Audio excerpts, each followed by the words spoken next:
कब्रिस्तान वारा उन्हनि जो 40 ॾींहं ताईं वो अज़ाब खयो थो वञे त उन आलम जो अल्लाह से केॾो शान फरमायो मां तव्हांजे साम्हूं जेका क़ुरान जी आयत पढ़ी उन में अल्लाह से इल्म जो बि ज़िक्र कयो आहे पर उन इल्म सां गॾु साहिब क़ुरान जी अल्लाह से तारीफ़ बि फरमाई आहे अल्लाह से फरमायो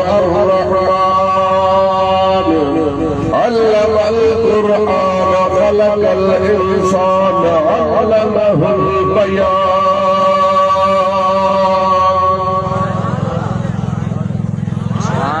साईं आज जोशिलो तो ताले करे जोशिलो का ताकि साईं सुभान अल्लाह से कारी है सुभान अल्लाह वो सुभान अल्लाह सुभान अल्लाह आवाज अरे आवाज आती है वो आवाज आती है कुरान पढ़ो तभी का शेख होता है सुभान अल्लाह अल्लाह दे फरमा अर्रहमान यानी कि रहमान आयसा सुभान अल्लाह अल्लमल क़ुरान जे अल्लाह जे अर्रहमान रहमान कुरान सोचारो व खलक़ल इंसान इंसान के पैदा फरमायो अल्लमहुल बयान बयान से सारी उन्हें और इन जे अंदर अल्लाह रब्बुल इज्जत पंहिंजो बि ज़िक्र फरमायो त पंहिंजे महबूब जो बि ज़िक्र फरमायो आहे हिकिड़ी ॻाल्हि ज़हन में रखी सॼो तव्हांखे क़ुरान जो तर्जुमो अचे चाहे न अचे लेकिन तव्हांजे ॻाल्हि दिमाग़ में वेठल हुजे उहा इहा त सॼो क़ुरान अल्लाह से पंहिंजे महबूब जी शान में नाज़िल फरमायो इहो तव्हांजो इहो अक़ीदो तव्हांजो हुजे पोइ तव्हां आलिमनि जे तरफ़ो रुजू कंदव न त इंशाअल्लाह आलिम तव्हांखे क़ुरान जी हिक आयत मां रसूलुल्लाह जो शान नाहे कढी ॾेखारींदा उहो कीअं ख़बर अथव ॿुधायांव पढ़ो सलात अल्लाहुम्मा सल्ली अला सय्यिदिना व नबियना व मौलाना मुहम्मद व अला आलिहि व अस्हाबिहि व अज़वाजिहि व बारिक व सल्लिम अलैहि अब आयो कुरान मजीद जी पहली सूरत कहिड़ी आहे हां पक्क यार मूड नहीं आता कौन मूड लबी आ हां अन्य बाबा जे को हिमल सामो सही को पयो तो उन में केड़ी अलहमद शरीफ पक्क ये अलहमद बदफा नाज़िल थला ये बदफा नाज़िल था आलम जो इख्तिलाफ या काथे पहरे हवा यो हिकिड़ो मसलो ने के छजो पर उन खां बाद में सारी सूरत से पक्का जेका सही सूरत मेरे किताब जे अंदर उहा कहिड़ी आहे ॿियो नंबर ते ज़ाहिर में तव्हांजे उहा आयत उन में अल्लाह से छा फरमायो उथंदे शुरू वारा अल्फाज़ छा ख़बर अथव अल्लाह ने फरमायो अलिफ लाम मीम ज़ालिकल किताब ला रैब फीह सुभान अल्लाह अल्लाह से कहा अलिफ लाम मीम ज़ालिकल किताब अलिफ लाम मीम अल्लाह अहदम बिमुरादिही अल्लाह इनके माना का वाक़िफ़ा अल्लाह वाक़िफ़ा या अल्लाह जो हबीब वाक़िफ़ा पर आम मानन के इनके माना जी ख़बर न आहे कुरान के अंदर का लफ्ज़ अलिफ लाम मीम क़ाफ हा मीम ऐन स्वाद ऐन सीन क़ाफ काफ हा या ऐन स्वाद ये मुख्तलिफ अल्फाज आया तकरीबन सब जो सब कुरान उन सूरत जे इब्तिदा में ईंदा आहिनि उन खां बाद में वरी कुरान जो ज़िक्र हूंदो आहे सुभान अल्लाह यासीन वल कुरानिल हकीम अड़े हिसाब सां तव्हां काथे बि ॾिसंदव त तव्हांखे इन हरूफ मुक़त्तआत जे अल्फाज़नि खां बाद में उन क़ुरान जो ज़िक्र मिलंदो हाणे इन्हनि जी माना तफ़सीर वारनि कोन लिखी आहे जेको असां किताब पढ़ंदा आहियूं त इहे हरूफ मुक़त्तआत जी आम तरीक़े सां माना जो ज़िक्र कोन कयो वेंदो आहे अल्लाह ॼाणे अल्लाह जो रसूल ॼाणे हाणे ॿिया त लफ़्ज़ ॿिया त आयतूं उनमें तो खुद रसूलुल्लाह जो जिक्र मौजूद है कद जाअकुम मिनल्लाहि नूरु व किताबुम मुबीन। और ये सिद्धियों सिद्धियों आयतों जिनमें तो रसूलुल्लाह जो जिक्र खैर पर जो एडियों आयतों जिनमें ज़ाहिर में तो अहकामात अल्लाह की वहदानियत जिक्र उन्होंने में तो रसूलुल्लाह जो जिक्र खैर महसूस के थी भी जो पर उहे आयतों उहे अल्फाज जेके हुरूफ मुक़त्तआत उन्हनि जे अंदर में अल्लाह जे हबीब जी तारीफ़ मौजूद आहे। सुभान अल्लाह। ताजे पाड़े में ना दरगाह झंडो आए बाबा सईदाबाद में जी न उते जो किताब हाने पीर छाडो नो तफसीर मिफ्ताह रहमतुल्लाह हिन मल में लाइब्रेरी में उधर नो छापो पुराणो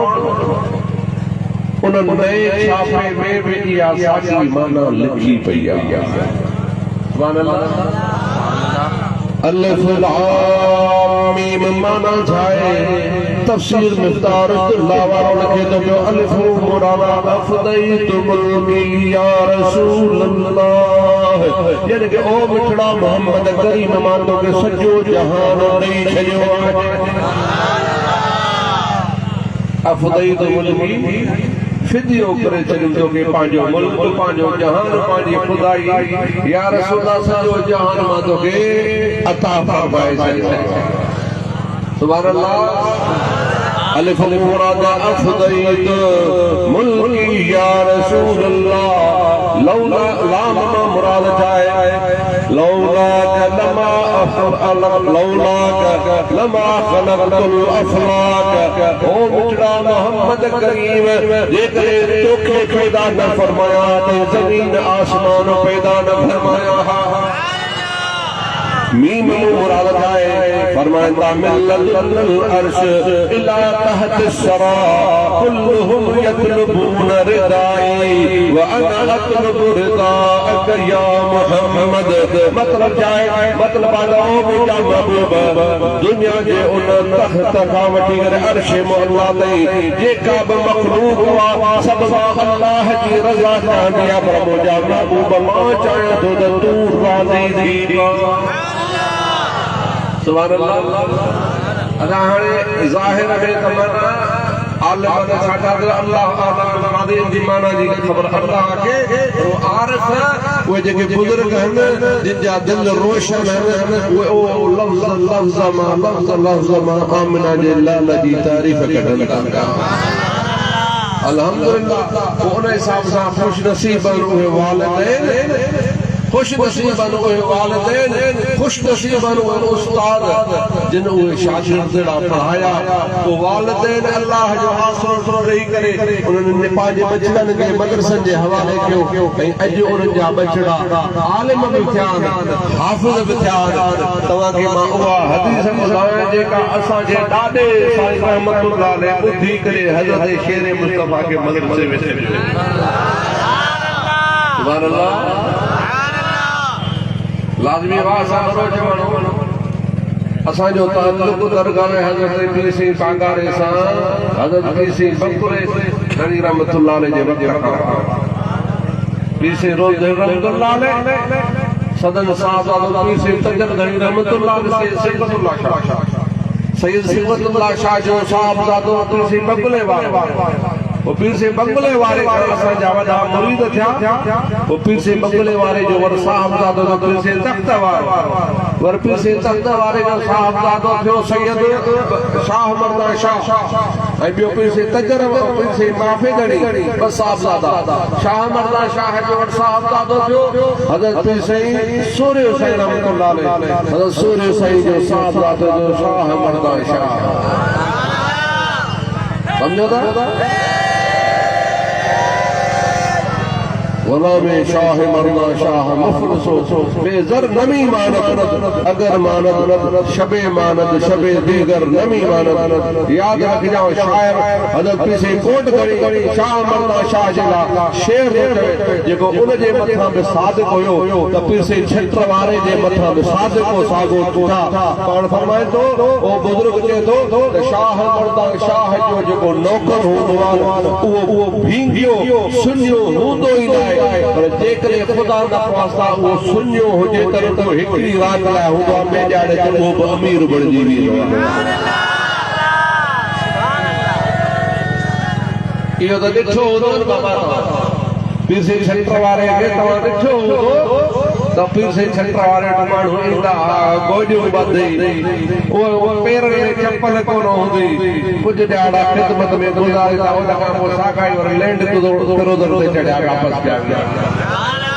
पर इहा गादी रुॻो छत्र वारे सां ताल्लुक़ इन सखावत में नथी रखे बल्कि इहा गादी यको वेंदे त रसूलुल्लाह ते इहो सखियुनि जो ई घराणो आहे। आया इहो शेर ॻाल्हि यादि अची आहे बुज़ुर्ग आलम मौलवी वेठा इनखे ॿुधायो त तव्हां इहो शेर मौलाना बहाउद्दीन बहाई पिताफ़ी ज़ात जो लहर जो उन जो शेर उन छाजे करे चयो उन इन जे करे जो उनखे पीसी सरदार पीसी शाह अहमद शाह कोट वारो उन घुरायो तकीर कराईंसि उन खां पोइ मौलवी साहब खे साईं तोहफ़े में हाथी ॾिनी। छा ॾिनी? मौलवी माण्हू जो हाथी सां कहिड़ो वास्तो? हाणे तव्हां असांखे उठ काए जो असां उठ खे पुहार में गले बैटरी जे ॾींदव कोन सखी तव्हां बेतरा असांखे ख़बर आहे मिसाल में थो तव्हांखे चवां तो मौलवी साहब के जो हाथी मिली मौलवी साहब पीर से दे हली या पीर से दे जिबलान हाथी के मन छा इनके तो मुंह जाता है थप्पड़ में खाई हुई जो इनके गाह तो जान मार दो आहे कोन मां तो मस्जिद जो माण्हू घर में जो खाव सामान वो भी खाई छा क्या पीर से फरमासे मां मौलवी साहब असां जो सैयद घराणो रोज़े वारे खानदान जेका शइ ॾींदा वापसि कोन कंदा बाक़ी तोखे ॻाल्हि सम्झायां थो उन ते अमल कजां पोइ सीधो अलाह से तुंहिंजा बेड़ा पार फरमाए। हाज़िर साईं पाण जो हाणे ही तूं वठ यार हाथी फील बान कॾहिं जेको हलाइण वारो हे हाथी खे हलाइण वारो हाणे आई तोखे पर तूं वञ बहावलपुर जो जेको नवाब अब्बासी उन अब्बासी नवाब ॾे वञ तूं और वञ उन नवाब खे तोहफ़ो ॾेई सम्झो था हिकिड़ो ग़रीब माण्हू हुजे मिसाल सां हुनखे को ट्रक हुजे ट्रक हलाइण लाइ त पैसा खपनि डीज़ल खपे या न खपे बाबा सम्झो त हाणे साईं खे मौलवी साहब खे हाथी मिली हाणे जो हाथी जो मिलियो हाणे साईं छा फरमाते हाथी काहे जेको नवाब बहावलपुर अब्बासी खानदान सां ताल्लुक़ आहे उन्हनि जे हवाले करे तूं उन्हनि खे तोहफ़ो ॾियां पोइ ॾिसो जो केॾो भाग खुले साईं मौलवी काहे करे वञी उन नवाब सां मिलियो नवाब खे चई नवाब मूंखे पीर पगार ॾिनी हाथी मुंहिंजे कहिड़े कम भई मां चाहियो त तोखे ॾियां तूं नवाब तुंहिंजे शहर निशानी आहे हाथी आहे तूं हिन ते पियो चढ़ हल अब नवाब खुश थी वियो मौलवी साहब खे 1000 एकड़ ज़मीन जो लिखी ॾेई सम्झो था माना जेकॾहिं डायरेक्ट इनडायरेक्ट कंहिं बि तरीक़े सां उन जी जेको आहे करणी हुई मदद उन जी मदद थी वई अल्हम्दुलिल्लाह हिन महिल जो ख़ानदान तरक़ी वारे पासे ॾाढो शाहूकार सोने सां इल्मी घराणो हिन महिल बि इल्मी घराणे वारा मौजूद आहिनि हू ॻाल्हि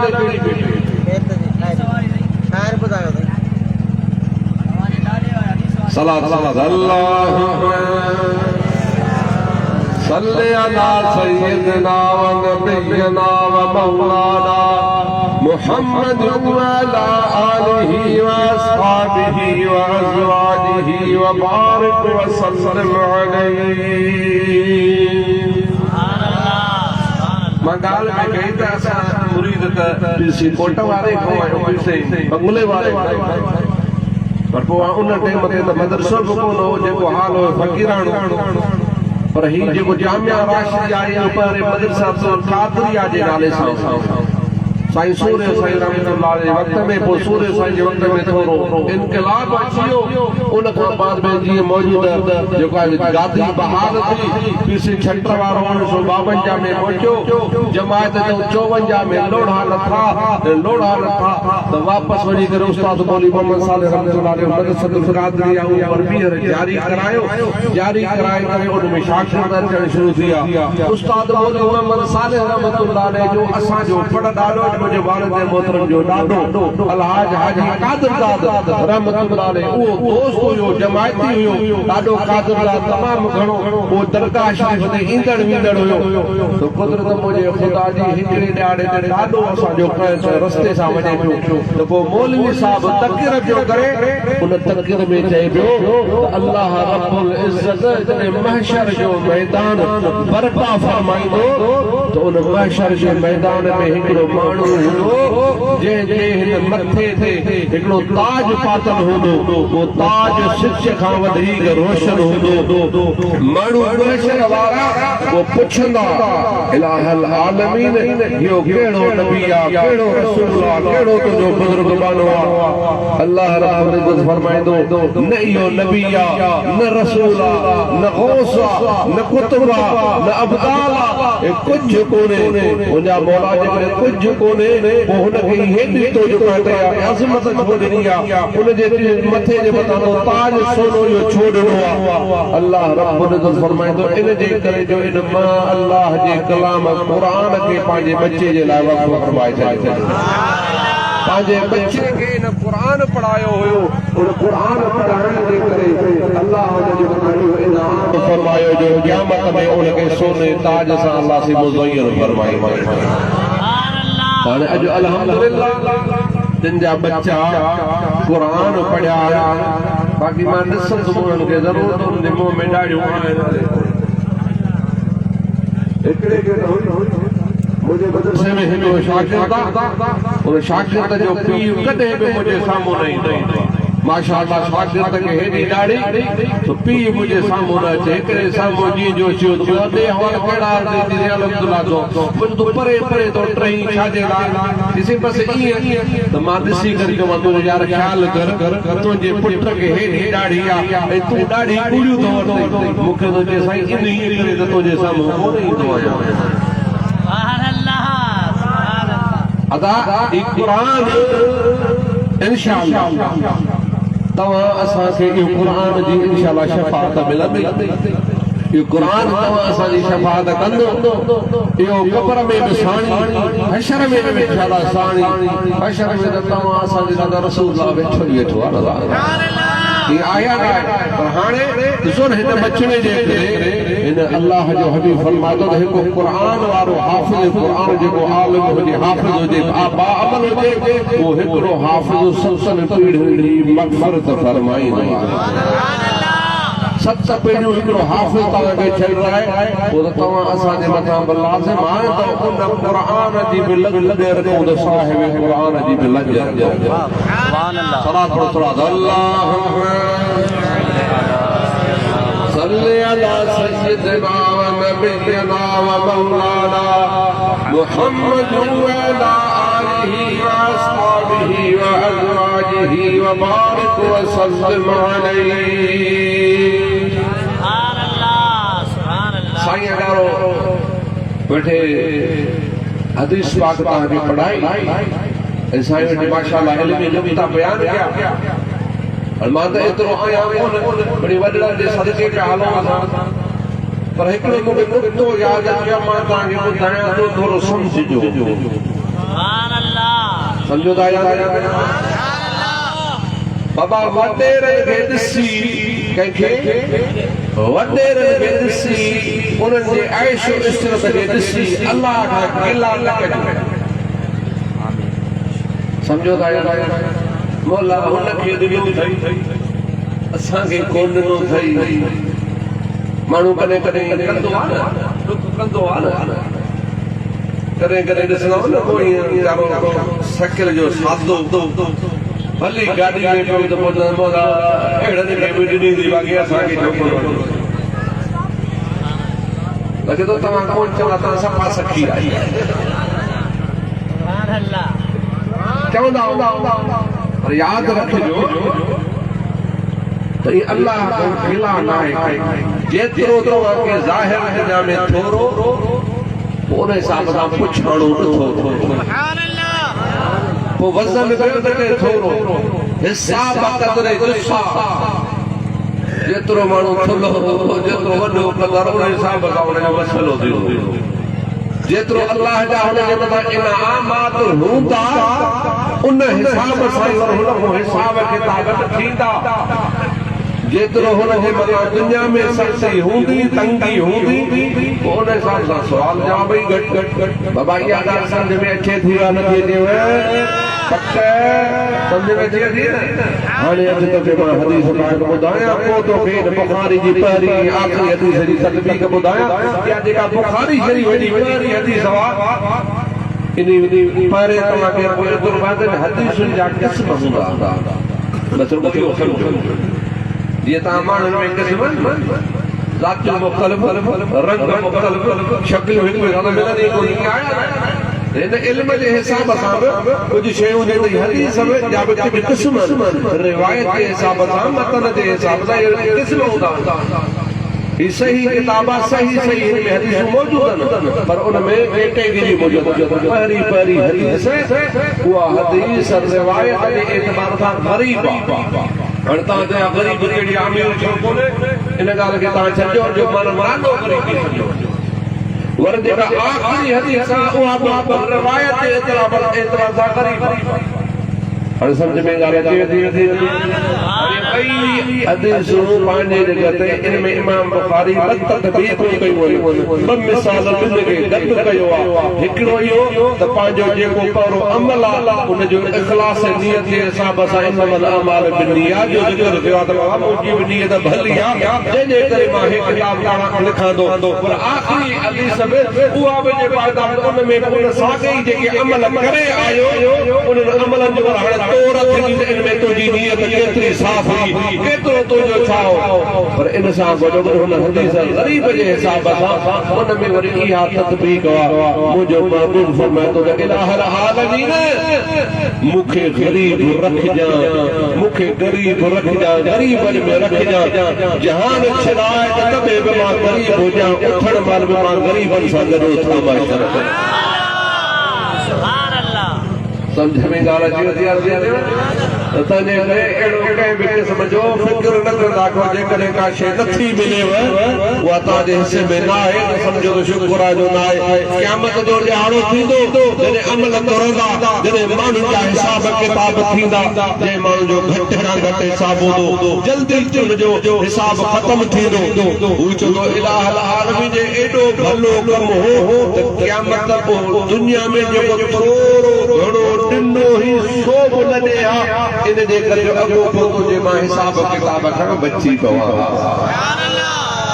कोशिश कंदा कयो हर वक्त अहिड़े हाल में रहो जंहिंमें शुक्र अदा कंदा रहो ये 4 दिन की चांदनी फिर अंधेरी रात हे आहे तमामु थोरी ज़िंदगी आख़िरत जे रुगो हिकु ॾिहाड़े खे 24 कलाकनि सां मिलायूं ही तव्हांजा 2 मिंट जी बि ज़िंदगी कोन्हे जेका तव्हांजा 70 साल 80 साल 90 साल गुज़रंदी आहे इन खां वधीक कुझु कोन्हे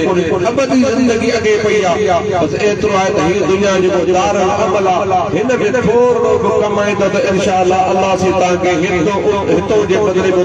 70 गुना छा 700 गुना खां वधीक अल्लाह जी सवाब अता फरमाए सलाह अल्लाह सल्ले अला सय्यिदना व नबियना व मौलाना मुहम्मद व अला आलिहि व अस्हाबिहि व अज़वाजिहि व बारिक व सल्लिम अलैहि नबी करीम सल्लल्लाहु अलैहि वसल्लम की हदीस है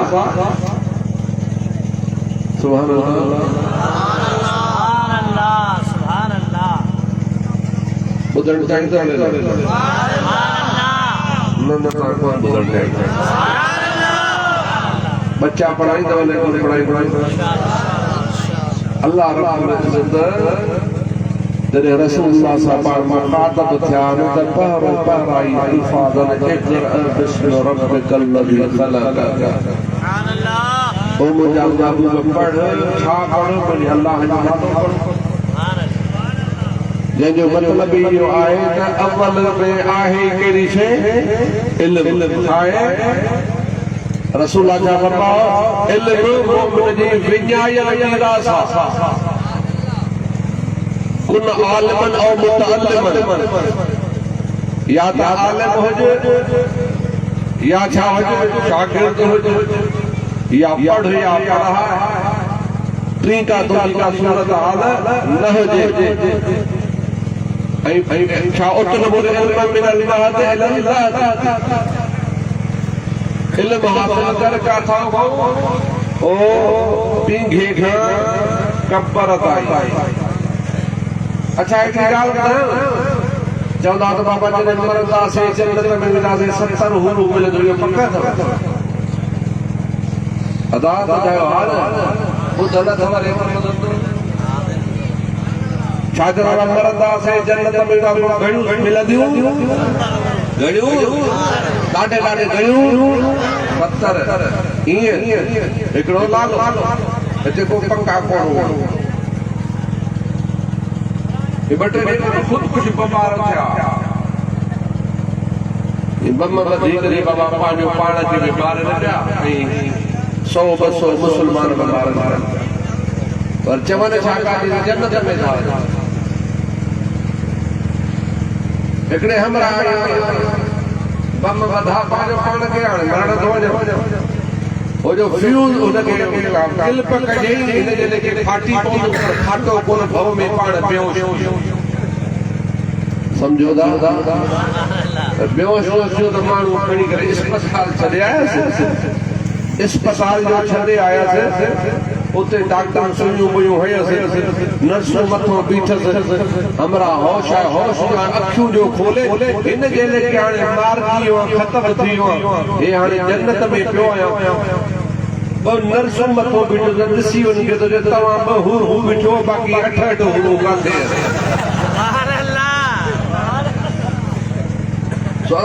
असां सभिनी खे 70 जो छा आहे आसरो आहे पर भाई ईअं कोन अथव दर्श जो 70 तव्हां असां सभिनी खे कोन मिलंदी हर हिक खे उनजे मंज़िल जे हिसाब सां मिलंदो हर हिक खे उनजे अमल जे हिसाब सां मिलंदो हर हिक खे उनजे नेकीअ जे हिसाब सां मिलंदो तुंहिंजो अमल भलो हूंदो त 2 मिलंदई अञा वधीक भलो हूंदो 3 मिलंदई अञा भलो हूंदो 4 मिलंदई ओ 70 वारो त शहीद अथव 70 वारो केरु आहे शहीद वर ॿियो इन सां गॾोगॾु तोखे ॿुधाईंदो हलो जॾहिं अल्लाह साईं जन्नतनि खे जन्नत में मोकिलींदो अल्लाह साईं आलिम खे फरमाईंदो आलिम तो मुझे हबीब जे दीन खे संभालियो तो मुझे कुरान खे संभालियो हाणे जन्नत में ॾाका चढ़ंदो वञ पर पंहिंजे इल्म जे हिसाब सां चढ़ंदो समझ आया ना नथी ॻाल्हि तव्हांखे सम्झ में अचे मतिलब छा आहे जंहिंखे जेतिरो इल्मु हूंदो उस्ताद 8 साल पढ़ायो इहो रुगो पढ़ाइण जेको आलिम करणु कोन्हे इहो रस्तो ॾेखारणो आहे 8 सालनि खां बाद में हाणे तव्हांजो रस्तो सिधो थियो हाणे तव्हां पाण पढ़ो ऐं अॻिते हलंदा वञो हाणे असुल तव्हांजी ज़िंदगी शुरू थी रही आहे मूंखे यादि आहे 1998 में मुंहिंजी दस्तार थी आहे उन खां बाद किबरावाल साहिब कराची मां पढ़ंदोसि दस्तार मुंहिंजी उते थी वजे उन दस्तार में छा थियो जो मूंखे साईं मुंहिंजे फतवा जो किताब फतावा अहमदिया जो खणी आयो ऐं मूंखे साईं फरमायो बाबा साहिब अॼु ताईं जेको पढ़ियव सो इहो तव्हांखे उस्तादनि रस्तो ॾेखारियो हाणे जेकॾहिं तव्हांखे मुफ़्ती थियणो आहे हाणे जेकॾहिं तव्हांखे आलिम थियणो आहे त पंहिंजे वॾड़नि जे किताबनि जो मुतालियो ज़रूरु कजो तॾहिं करे मुंहिंजे नौजवाननि खे इहा मुंहिंजी जेको आहे सलाह आहे त इहो उस्तादनि तव्हांखे रस्तो रस्तो अञा अॻिते अथव जन्नत जा जेकॾहिं चाढ़ियूं चढ़ियूं न उनजे लाइ लाज़मी आहे तव्हां असांजे मथां त इल्म सां वाक़ियल रहूं जॾहिं इल्म सां वाक़ियल रहंदासीं इंशाअल्लाह दुनिया बि असांजी सुरखुरू थींदी आख़िरत बि असांजी सुरखुरू थींदी मुंहिंजो टाइम पूरो थियो पर मां तव्हांखे निस्बत जी